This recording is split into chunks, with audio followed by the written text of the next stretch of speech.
what is the optimal capital structure. And we found out that the cost of capital for a company, for entire company, which in other words we call it WACC, weighted average cost of capital, declines, okay, as the debt equity ratio increases, right? So what that means is the company value will be maximized when the company actually has 100% debt and no equity, right? The more debt the company takes on, it increases, it lowers the cost of capital, and then it increases the value of the company, right? So the conclusion would be 100% debt and no equity would be the ideal, right, or optimal capital structure, right? Well, but in reality, that doesn't happen. You can't really find the companies with 100% debt and no equity, right? So we're trying to, in today's class, the rest of the chapter 13 is devoted to explaining why, right? Why we don't see the 100% debt situation. Okay? So if you don't have any question, we can go on with today's topic. Okay. All right. So, according to our textbook, we have two reasons why this 100% debt situation doesn't really happen in reality. Okay? Because there is a financial distress cost. Okay? When the company takes on more and more debt, the risk increases, okay? And risk of financial default, financial trouble increases, right? Because the debt servicing cost increases, right? So when the company's sales slows down and their sales revenue slows down, then there may be a situation that they can't even handle their debt servicing costs, debt payments, right? In that case, they may have to declare bankruptcy, right? There are direct and indirect costs of bankruptcy, right? Direct costs of bankruptcy include the legal cost, restructuring cost. Okay? So, the companies declare bankruptcy in order to protect themselves from creditors. Okay? So they get the protection for a certain period, okay? And they reorganize or restructure, okay? Get rid of unprofitable business, okay? And improve the profitability of the company, and so on, right?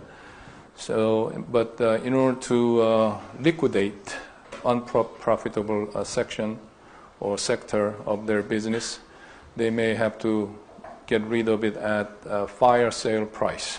In other words, you're not going to get really good price of any equipment or buildings you try to sell in this situation, right? So you're going to lose a lot of money, right? Also, the legal cost will be quite severe, right? The lawyers will charge an arm and a leg, right? So that's what we call direct cost of bankruptcy. Okay? Indirect cost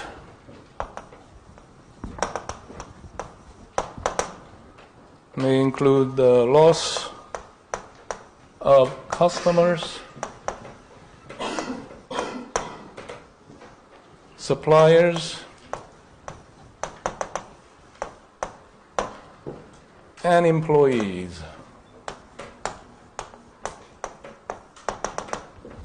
Okay?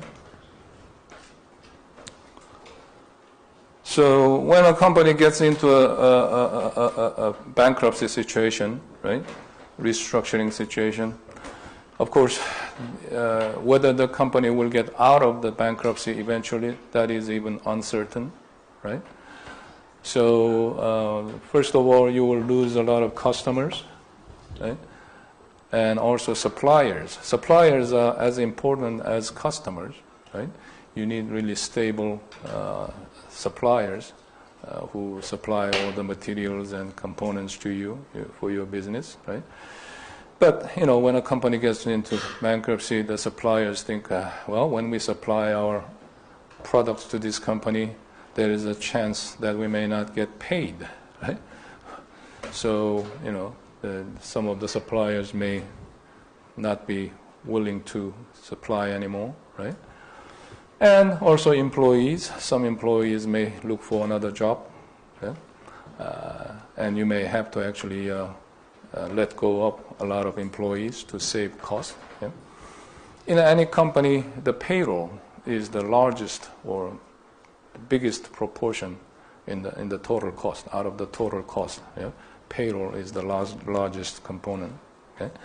So many times when a company gets into financial trouble, okay, they tend to slash a lot of employees or position. Okay?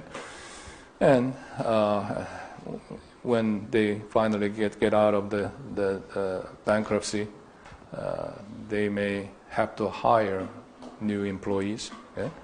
But hiring new employees is quite expensive because you have to give on-the-job training again. Okay? On-the-job training is doubly expensive because the new employees are not as productive as existing employees. Okay? And then existing employees also have to spend time giving training to new employees. Okay? So even the existing employees lose productivity. Okay? So that's the cost to a company. Okay?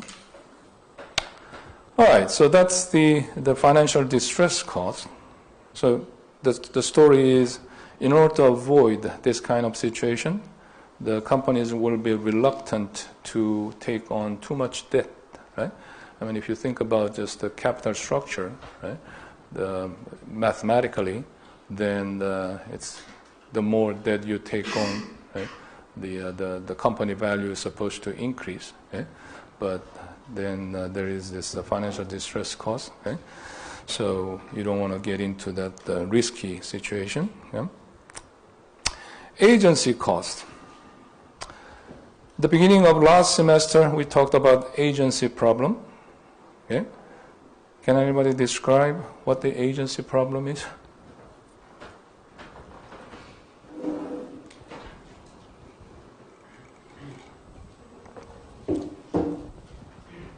Yeah. This is a different relation between stockholder interest and management interest. Okay, right. So we're talking about two different parties, principal versus agents. Right?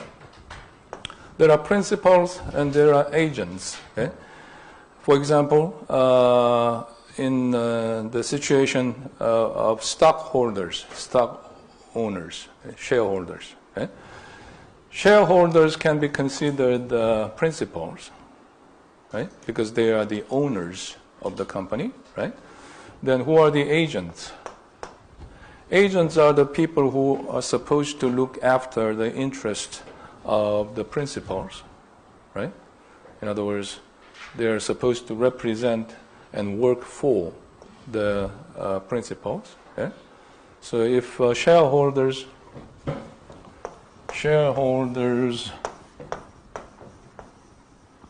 are principals, then who are agents? Yeah? Intermediaries? What do you mean by intermediary? Are you talking about financial intermediaries or? So the companies between? Between the shareholders and the company. Okay. If the shareholders are the owners, right? they want to get their desires to increase the profit, right? Who are supposed to work to increase the profit? Managers, right? CEO or whatever, managers. Okay? So you can say shareholders are principals and managers are agents. Okay? So agents are supposed to work for shareholders. They're supposed to realize the interest of shareholders. But then, what's the agent problem? What do we mean by agency problem? They have to maximize the profit in short period of time. Who says that? Are you saying shareholders want that or managers want that? Managers want to maximize the profit in short period of time. Is that bad? Why? Why is it bad? Because they want to be hired forever. You mean they want to retain their jobs, right? They don't want to be fired. Okay.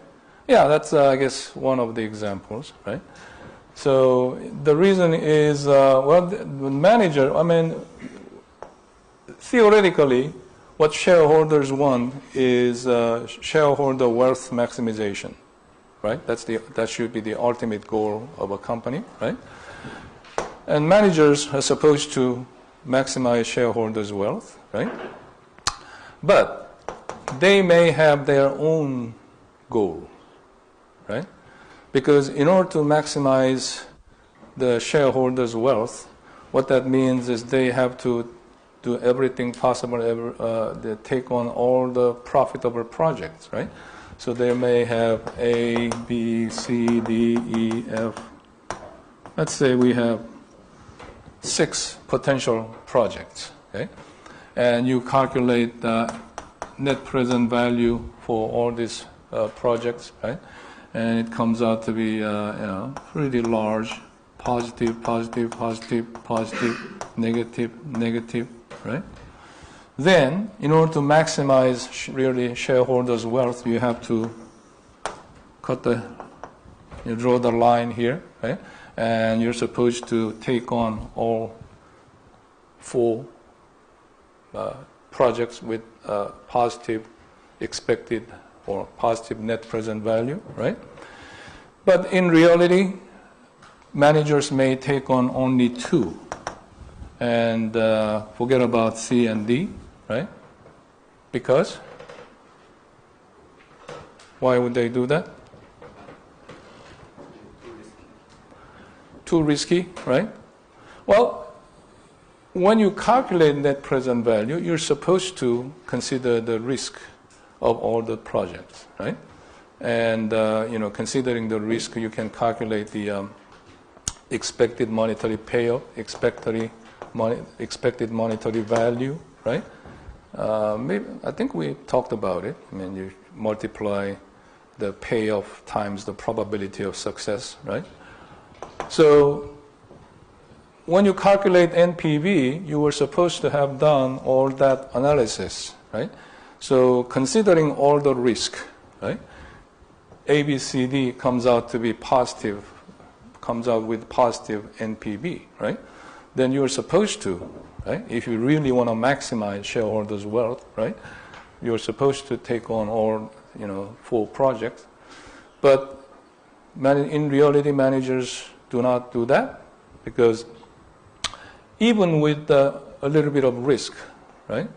If there is a risk of failure, let's say this project D has 90% chance of success, 10% chance of failure.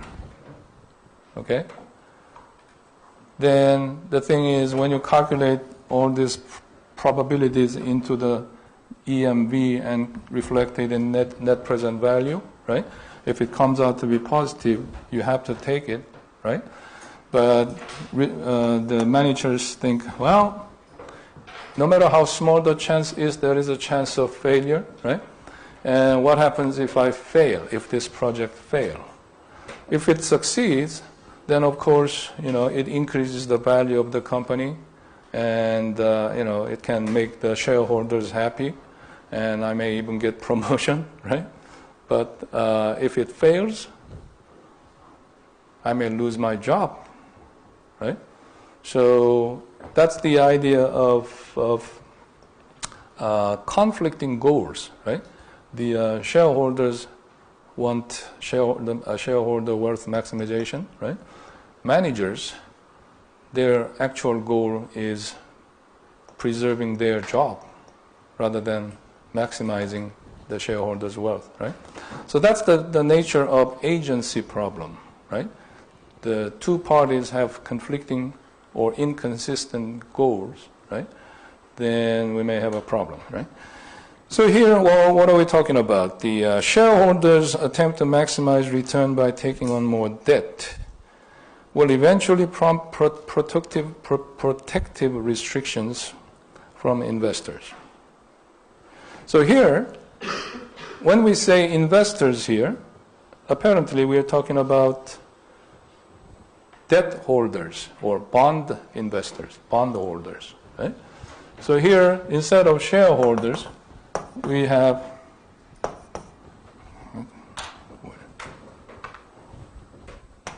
bond holders or creditors, right? Creditors as principal, right?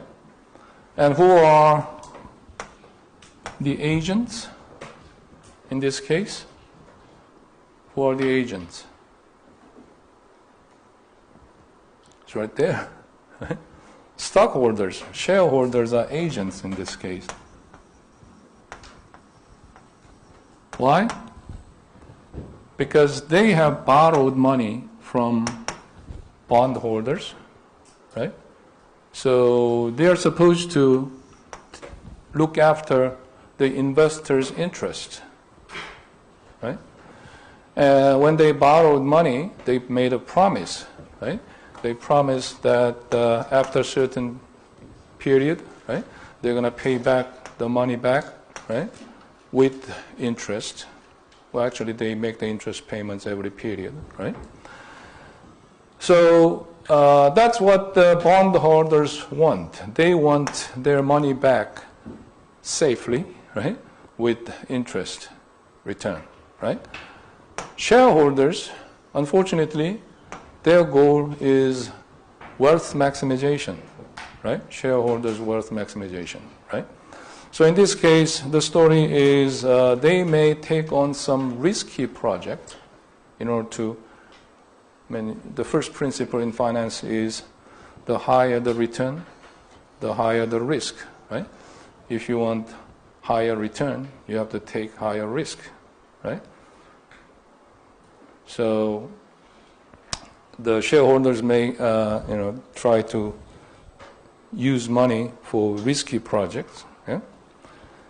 So it's called the asset substitution. Right? Asset substitution.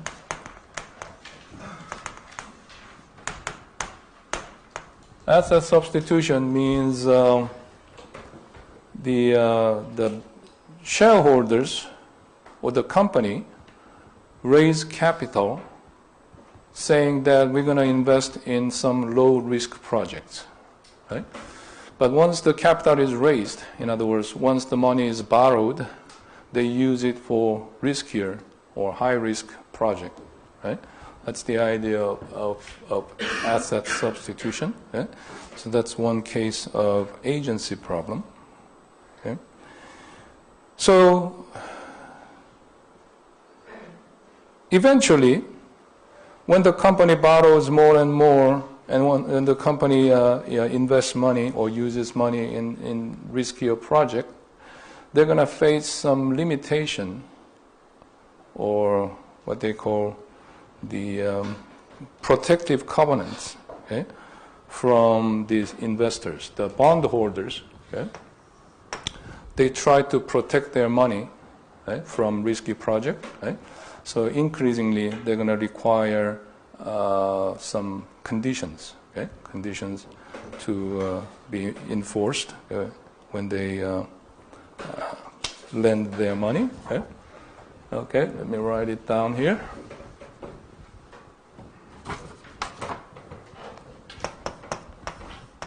Protective covenants. Okay, protective covenants and monitoring. Okay.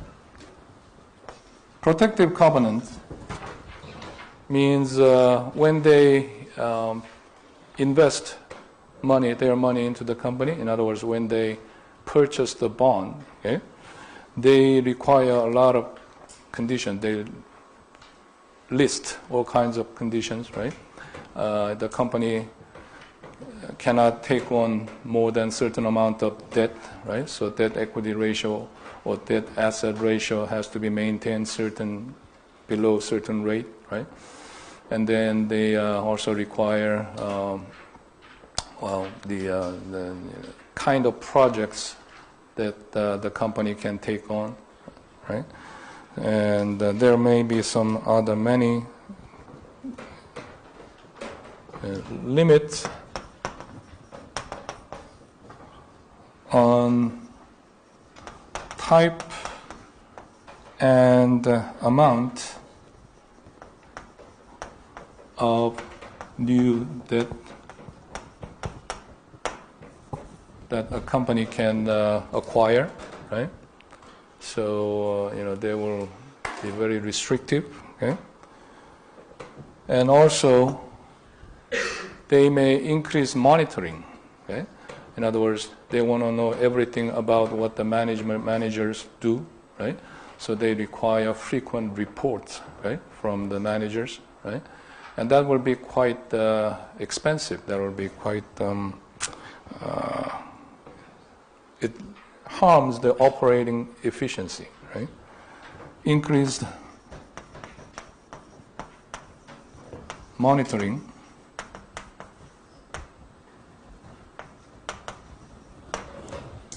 harms operating efficiency. Okay.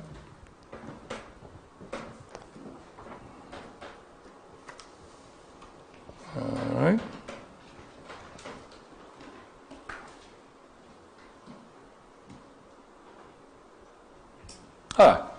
So this is the case of agency costs, right? So we have these reasons. For these reasons, the companies will be reluctant to go or take on too much debt, right? So that's why we don't see the 100% or even 90% very high debt percentage in the capital structure. Okay? All right, so considering all these factors, right? If you look at this equation here, market value of levered firm is market value of unlevered firm plus present value of tax shield. This is what we talked about in the previous class, right? Here. This horizontal line is the market value of unlevered firm because the company doesn't have any debt, right? The debt equity ratio doesn't change any company value, right? But when there is an income tax, right? When there is income tax, the higher the debt equity ratio will increase the value of levered firm. Market value of levered firm increases in a straight linear fashion. Okay? The difference between the two is the present value of tax shield. Okay? That's the present value or discounted value of tax saving, basically, coming from income tax. Right? Okay. All right. So we talked about those two components. However, we have to subtract the present value of financial distress cost and also the present value of agency cost. Right? Well, unfortunately, I don't think anybody has the exact formula, mathematical equation to calculate the present value of financial distress cost or agency cost. Okay? But we just discussed that there is, or there are, these costs. You cannot deny that there is a risk, right, of financial distress when you take on too much debt, right? So definitely there are these costs. Yeah? So we have to think about how to bring in these considerations when we analyze and assess the market value of levered firm, right? One thing we can understand here, or one thing we observe, is when the cost of it rises, the cost of capital, in other words, that's investors' required return, rises as the proportion of debt increases, right? Because investors consider it more and more risky, right? The rise accelerates when the capital market considers the new debt excessive. Okay? What does that mean? Here. Okay? So this is exactly the same graph, same chart as we've seen just now here, this one, right? Originally we have unlevered firm here, levered firm in the presence of corporate income tax, right? But there is a certain level of debt equity ratio here, or certain level of debt, right? So up to that level, the value of the levered firm rises just as before, right? And when we approach this kind of threshold limit, right? When the investors consider this is a little bit too much, this is a little bit too much debt, right? So when the company's debt equity ratio approaches that level, then with the actual market value of levered firm starts deviating from this green straight line, right? And then as the debt equity ratio increases, right, that accelerates. So this difference here, that's the present value of financial distress and agency costs. Again, we don't have actual formula or equation for assessing these values, right? But we can imagine, based on the concepts, right? So up to certain level, it's okay. I mean, the investors are not really concerned about the level of debt. But when the level of debt approaches certain limit, right, then this the present value of financial distress and agency costs start materializing, right? In other words, it starts inserting the wedge between the green line and this actual value, right? And that accelerates as the amount of debt increases from that level. Okay? So actual market value of levered firm will follow this path, right? The brown, whatever, maroon color path. Okay? Okay, so here's another chart. All right.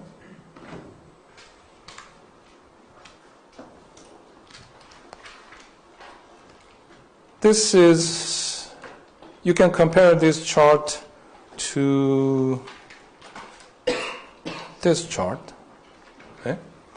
This was the case without income tax. Right? Without income tax, we have the cost of capital. This is KI. What was KI?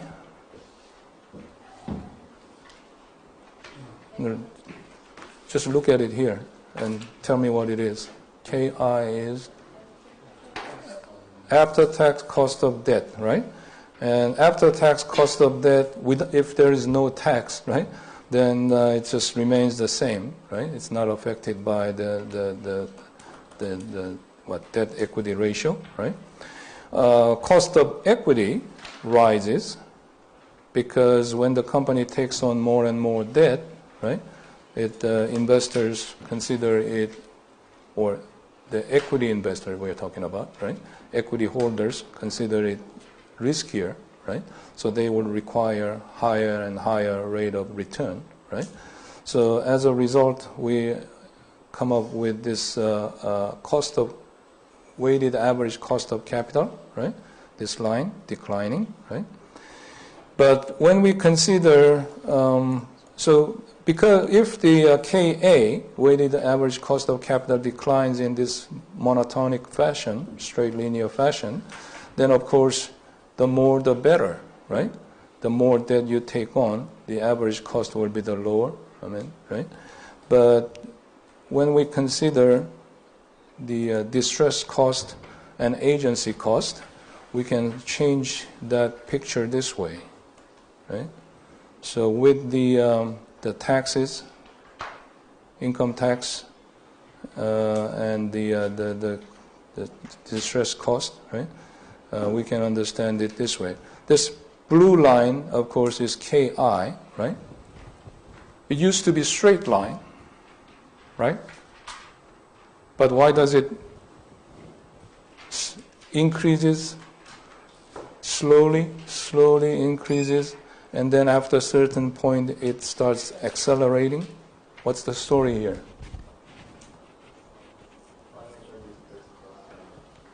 Okay, so that's the cost of debt here, right? That blue line is cost of debt, right?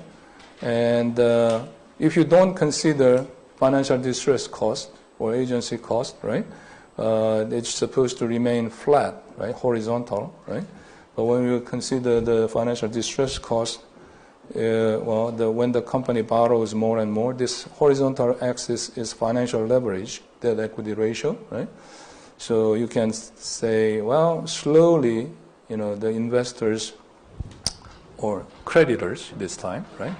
Debt holders require a little bit higher rate gradually, right?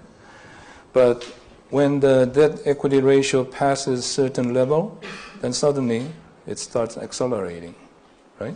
The creditors will require very high rate of return for that investment, right? The same thing here, the equity, right? Well, the cost of equity rises to begin with, even without this financial distress cost, right? The cost of equity rises when the debt equity ratio increases, right? Because the equity holders consider riskier, right? When the company takes on more and more debt, right? But after a certain level, it accelerates, right? So, if you think about the weighted average between this line and this line, right? It becomes this, brown line here, or maroon line here, right? Maroon curve, right? It starts here because at that point, we're supposed to have no debt and all equity, right? So the cost of capital will be exactly cost of equity here, right? But as the amount of debt, a proportion of debt rises, it becomes closer and closer to this blue curve, right?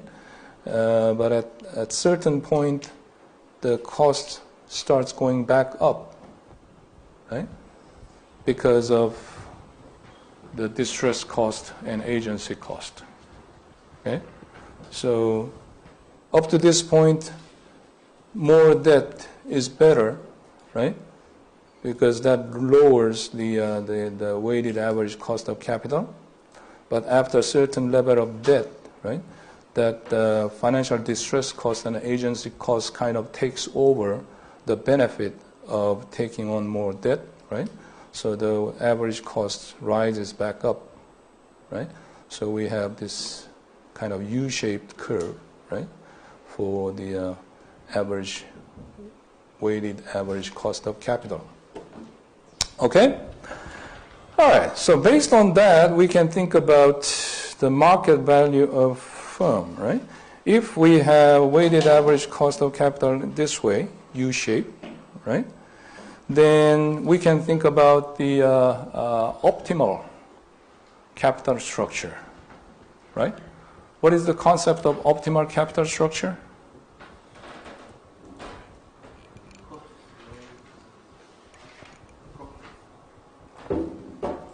Cost what? Lowest cost and highest profit. Okay. Yeah.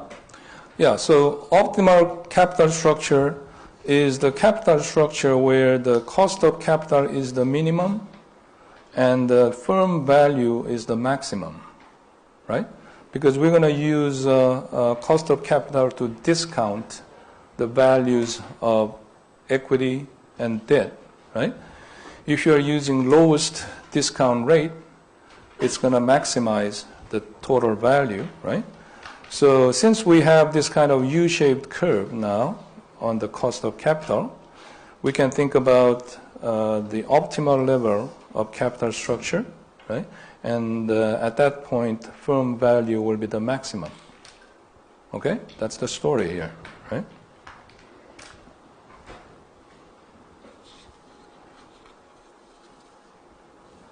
So, in reality, so according to MM proposition, right? Modigliani-Miller proposition, there is no such thing as optimal capital structure because capital structure has nothing to do with the firm value, according to them, right? But remember, that was under what? Perfect market and under many, many assumptions, right? Including no income tax, right?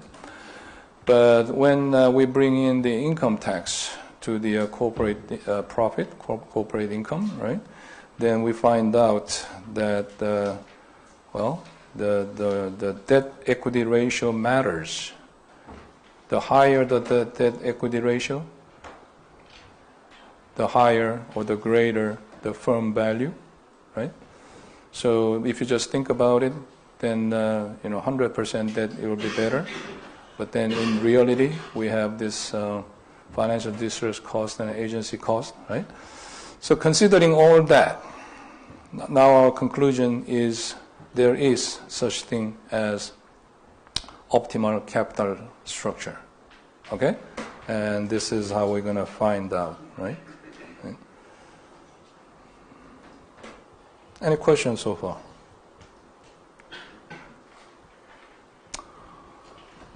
All right, so here are a few, we just have a couple more slides remaining in this chapter. Some additional considerations here. Yeah. Besides this, the capital structure relationship between the debt equity ratio and the firm value, there are a few other things in reality that we need to consider. Personal tax effects. So far, we've talked about the corporate income tax effect, right? What the corporate income tax does, right? But eventually, the profit will be distributed to the owners, right? And eventually, the creditors will receive their interest payment, right? And here, investors may prefer capital gains over interest income. Right? So if you're interested in investing in any company, right, then the investors may actually prefer buying stocks rather than buying bonds. That's the story, right? If you're going to invest the same amount of money on this company, right, then they usually consider the buying stock is better than bond, right? One reason here is capital gains. I mean, what do you mean by capital gains? What are we talking about?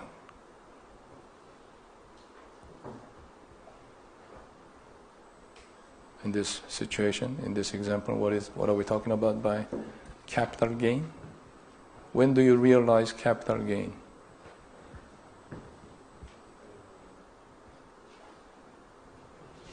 Huh? What is this? Huh? Hand?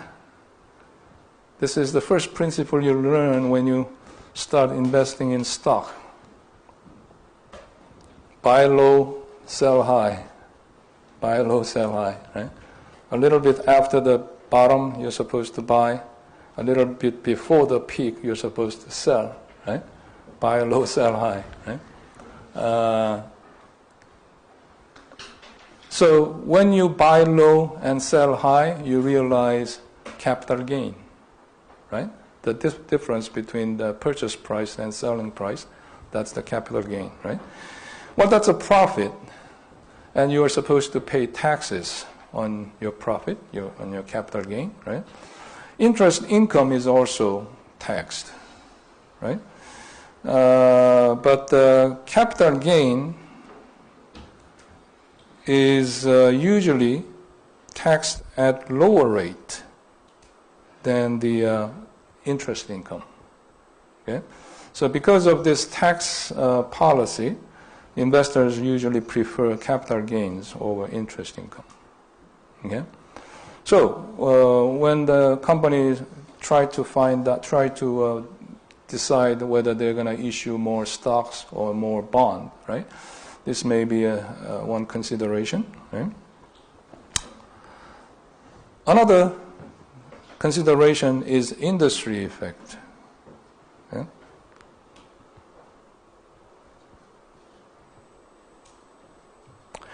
Industry effect simply means depending on what kind of industry you are in, right? There is some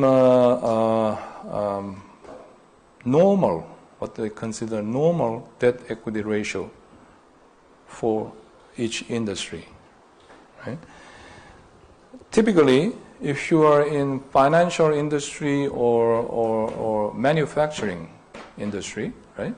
The high debt equity ratio is considered normal, higher than average. Okay? If you are in something like software industry, right, then the investors usually expect very low debt equity ratio. Right?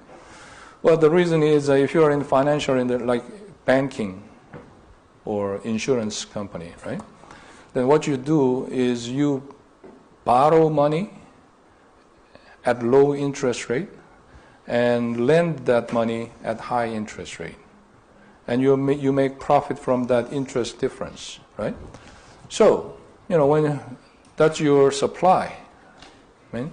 Before you actually lend money to your customers, you have to borrow, right? So that increases the debt of the financial company, right? So normally the financial companies have a lot of debt, right? Without debt, they cannot make money. Right? Right? Manufacturing industry, like automobile manufacturing or the heavy industry. Okay?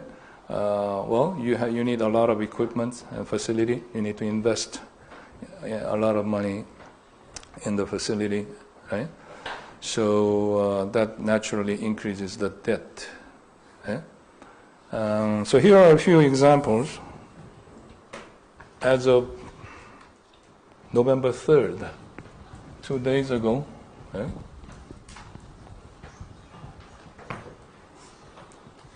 Microsoft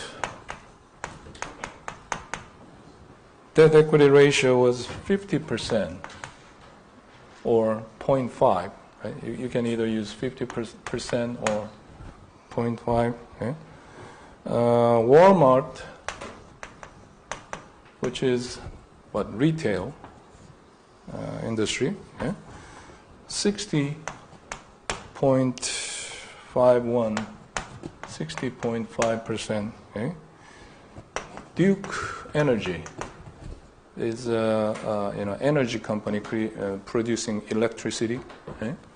Has 104.47 or 0.5%.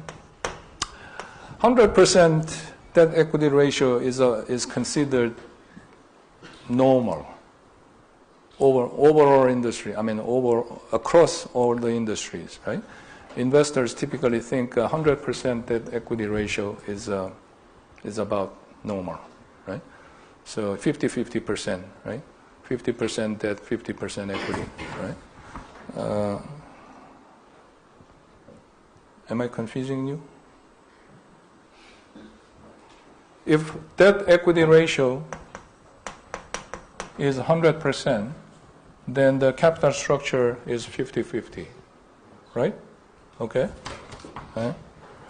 GE, General Electric, debt equity ratio is 229.3. And this was a significant improvement from 1 year ago. 1 year ago, their debt equity ratio was 300 something, right? AAL, which is it? American Airlines, is 546.54. Right? Well, they have a lot of equipment, right? The airplanes, okay? And they have issued a lot of bonds, okay, to purchase and lease these airplanes. Okay? Here's an interesting. Samsung Electronic. I don't know whether this is right. 6.5%. Does it make sense? Samsung Electronics' debt equity ratio is 6.5%. Can you believe it? There are many Samsung divisions. There is, I think Samsung USA, I think, something like that. But I believe this is the main Samsung Electronics in Korea, okay, that I could find. Okay. 6.5%. So almost no debt here, right? So that what that means is only 3% of their capital structure. 3% debt, 97% equity. Is it good or bad? Huh? Bad? Why is it bad? They don't have... They abandoned their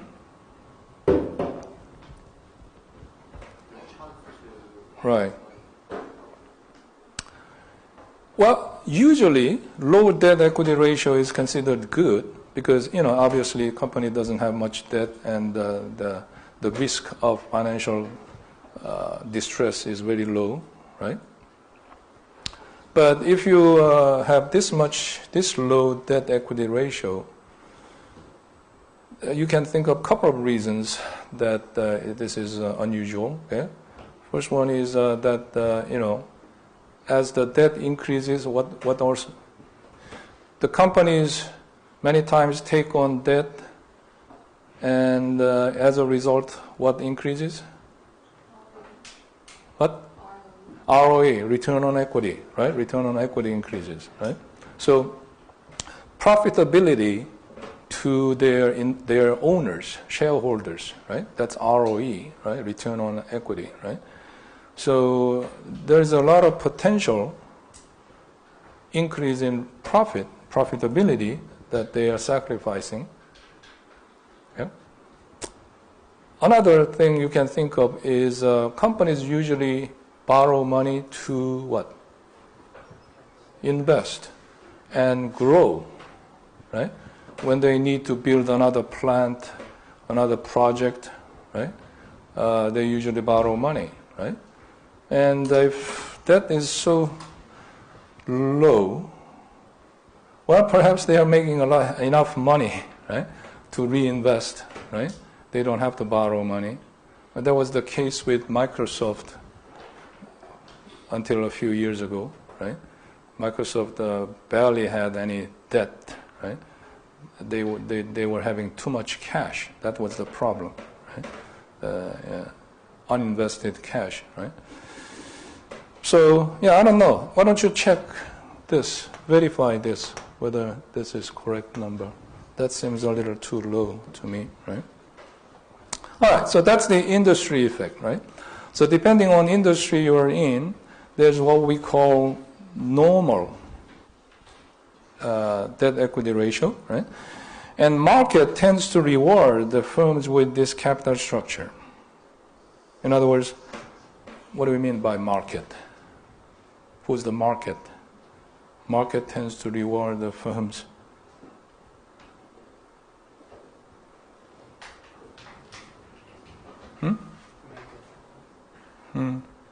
I think we're talking about stock market. Stock market tends to reward. In other words, when a company has the debt equity ratio which is considered normal for their industry, right?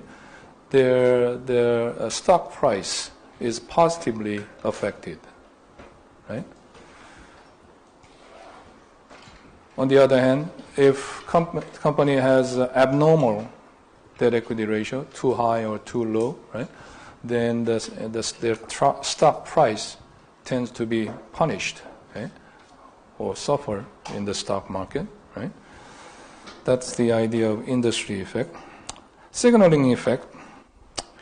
Due to asymmetric information, any changes in capital structure can send a signal to the market, right? So asymmetric information means, company insiders know everything, but outsiders don't have exact information, right? So company may change their capital structure for valid reason, right? They decided to issue equity, right? New stocks, right? When they need more money, and the reason may be in order to maintain their target capital structure or optimal capital structure, right? They need a little more equity compared to debt, right? But usually, to the outsiders, right? When company sells more shares, that is considered not very good signal. Not a very good signal, right?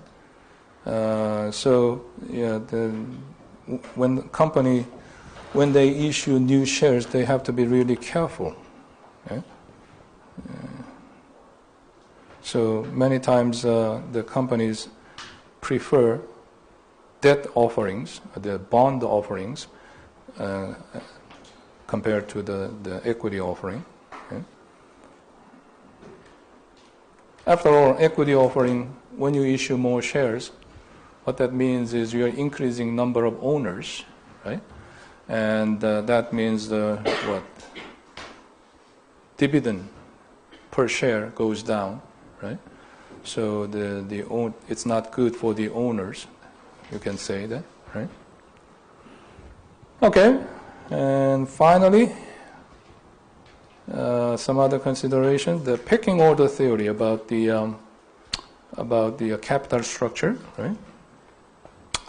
Pecking order theory simply says, instead of trying to achieve a target capital structure, firms may simply use a financial slack to take advantage of the investment opportunity. Okay? Financial slack simply means extra cash. Okay? So, according to the theory, this capital structure decision, whether to increase the debt or increase the equity, should follow this optimal capital structure through the very careful analysis. You should decide whether to increase debt or equity, right?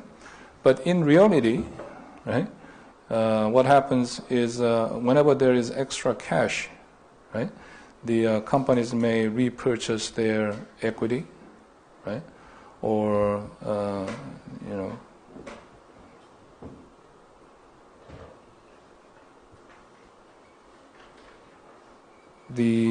another thing we can add there is the retained earning is preferred. Right? So instead of issuing new debt, new bond, okay, they may use the extra cash or retained earning. They may retain their profit, right? instead of issuing more debt, right? So that's what the pecking order theory. Pecking order. You know what pecking order is? Pecking by bird, right? And when you have this kind of bird family, okay, there is a seniority. When there is let's say, something to eat, right? Maybe some worms or something, right? The bird with the highest seniority pecks first, and so on, right? That's what we mean by pecking order, right? Here in this case, company has some preference over some the sources of cash, sources of capital, right? So instead of raising debt by issuing more bond, they prefer to use retained earning, right? The profit they have generated, right? That's what I mean by pecking order theory, right? So, in that case, I mean, the optimal capital structure may not be achieved. According to the optimal capital structure, you're supposed to issue more bond. But because companies have preference of using retained earning over issuing more bond, right? They may not issue more bond and just use the retained earning, right? Also, related to our previous discussion of signaling effect, right? Even when they think the issuing more equity is desirable, they may be afraid of sending wrong signal to the market, right? To the outsiders. When you issue more equity, you may send a signal that the company is in trouble or something, right? So they may be reluctant to issue more equity. Market timing is similar idea, right? Instead of deciding the issuance of bond and equity based on the optimal capital structure, they may simply issue new stocks when the stocks are overvalued, right?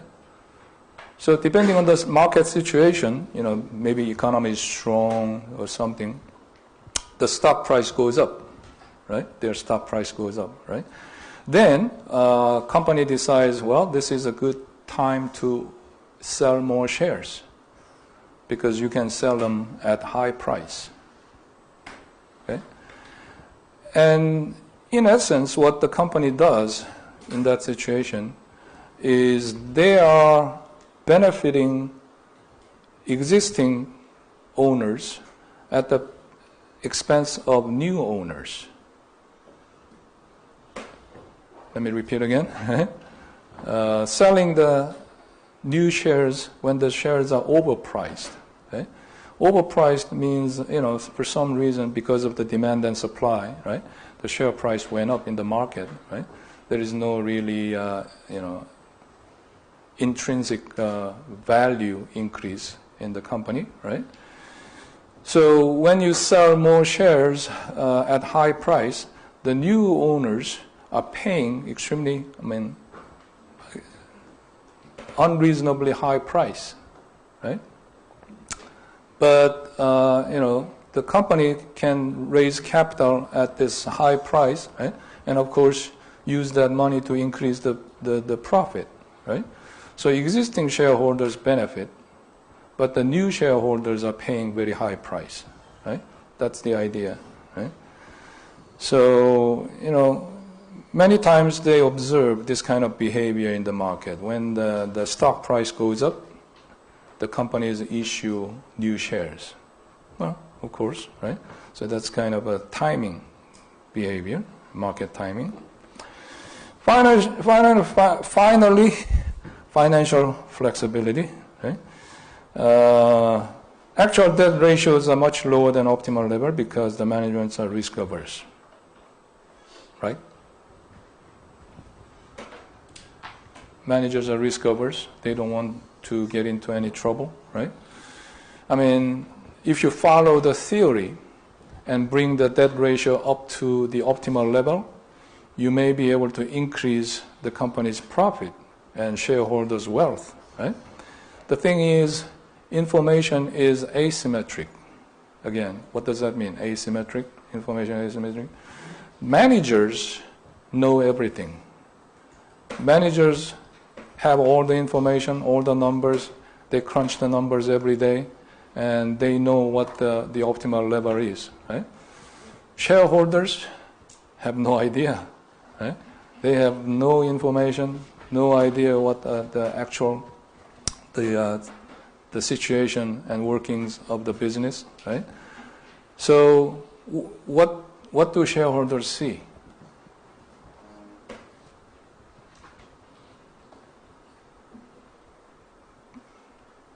How do they know whether the company is doing good or bad? Stock price, okay. Huh? Dividend payments, yeah. Stock price and dividend payments are affected by what? Huh? Revenue, rather than revenue, but the profit, right? Earnings per share, right? Every 3 months, every period, every quarter, the companies announce earnings per share, right? And when the earnings per share is announced, there is a huge fluctuation in the stock price, right? If they meet the target or meet the expectation, right? There are people who are called the analysts, market analysts, right? And they constantly predict the earnings per share for each company, right? And when the actual earnings per share comes equal to or higher than their prediction, right? Then they say the company has met the expectation, right? If actual earnings per share comes below the expectation, then they say the company has missed the target or missed the expectation, right? If they miss the expectation, the stock price drops, right? Quickly, right? So the owners, shareholders look at that information, earnings per share announcement, right? When I was working for Family Dollar Corporation, right? Every 3 months, the announcement day, earnings day comes, right? And when the Family Dollar announces the earnings per share, first thing they look at is Dollar General's earnings per share, right? Their competitor, head competitor, right? And as long as your company beats your rival's earnings per share, everybody goes, phew, we're safe, right? Because stockholders, all they see is just a comparison, right? I mean, these two companies are same industry, right? Same business, right? And if your company does slightly better than your competitor, then there is no reason to complain, right? You have no ground, no other information to complain. Whether the managers are doing their best or not, stockholders don't know, right? That's the source of actually agency problem, right? In that case, the principals are stockholders and agents are managers, right? And stockholders have no idea what's going on in the situation room in the company, right? The operational decision. Okay? Okay, so that's the financial flexibility, the same idea. Okay? Even when the analysis shows your debt ratio is supposed to be 65%, right? Managers may actually choose only 50% because they want to have this safe cushion, right, or flexibility, right? All right, that's chapter 13. I see there are only 8 problems in this chapter, so why don't you try all those problems, okay? And we're going to go over them sometime in the future. Any question?